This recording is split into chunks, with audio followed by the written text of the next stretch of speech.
یہ چند ماہ پہلے کا واقعہ ہے، مگر میرے لیے انتہائی یادگار بن گیا ہے، کیونکہ یہ نہ صرف یادگار ہے بلکہ خاصا پراسرار اور دلچسپ بھی ہے۔ میرے بی اے کے امتحانات ہونے والے تھے، مگر ان سے کچھ ہی دن پہلے اچانک میری طبیعت خراب ہو گئی۔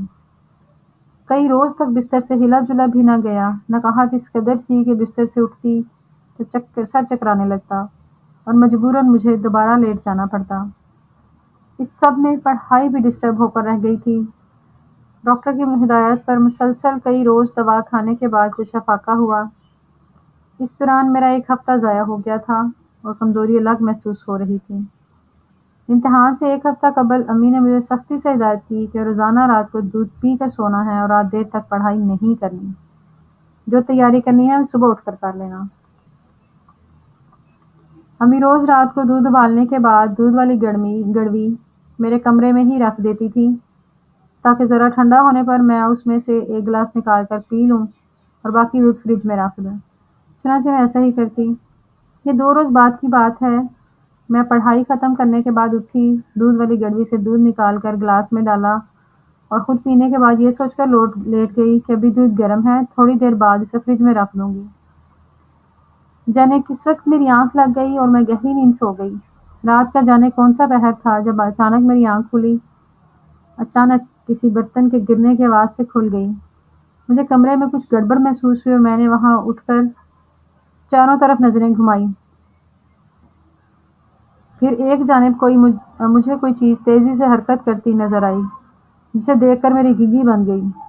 چھوٹی سی کوئی چیز کمرے کے فرش پر تیزی سے اچھل رہی تھی اور اس کی اس حرکت سے برتن گرنے کی آواز پیدا ہو رہی تھی۔ اب میری نظریں نیم اندھیرے میں کچھ حد تک دیکھنے کے قابل ہو گئی تھیں۔ اب جو میں نے غور سے دیکھا تو معلوم ہوا کہ کوئی سیاہ رنگ کی چیز دودھ والی گڑوی کو لے کر اوپر نیچے ایسے اچھل رہی ہے جیسے کوئی گیند اچھل رہی ہو، اور اسی سے وہ برتن گرنے جیسی آواز پیدا ہو رہی تھی۔ مگر ابھی تک میں یہ بات سمجھ نہیں سکی تھی کہ آخر وہ کیا چیز ہے۔ اب شاید اس سیاہ چیز کو میری موجودگی کا احساس ہو گیا تھا اور اس نے زیادہ زور سے اچھلنا شروع کر دیا۔ مگر اگرچہ میں بہت خوفزدہ تھی، مگر نہ تو میں چیخ رہی تھی اور نہ ہی کمرے سے بھاگنے کی کوشش کی تھی۔ پھر میں نے ہمت جمع کی اور اٹھ کر کمرے کی لائٹ جلا دی۔ اب منظر واضح تھا، سو میں نے گڑوی کی طرف بغور دیکھا اور بے اختیار میرے منہ سے نکلا۔ سیاہ رنگ کی بلی گڑوی میں منہ پھنسائے بیٹھی تھی۔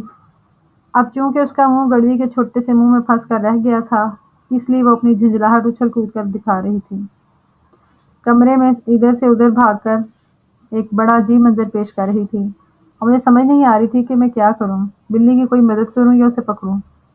کچھ سمجھ نہیں آ رہی تھی۔ بلی اس قدر اشتعال میں تھی کہ اسے پکڑنا بھی ممکن نہ تھا۔ اسی دوران میرے کمرے سے آوازیں سن کر امی اور بھائی بھی آ گئے۔ اب سب کے سامنے وہی منظر تھا جسے میں کئی منٹ سے دیکھ رہی تھی۔ کسی کو بھی میری طرح اس صورتحال کو سمجھ نہیں آ رہا تھا۔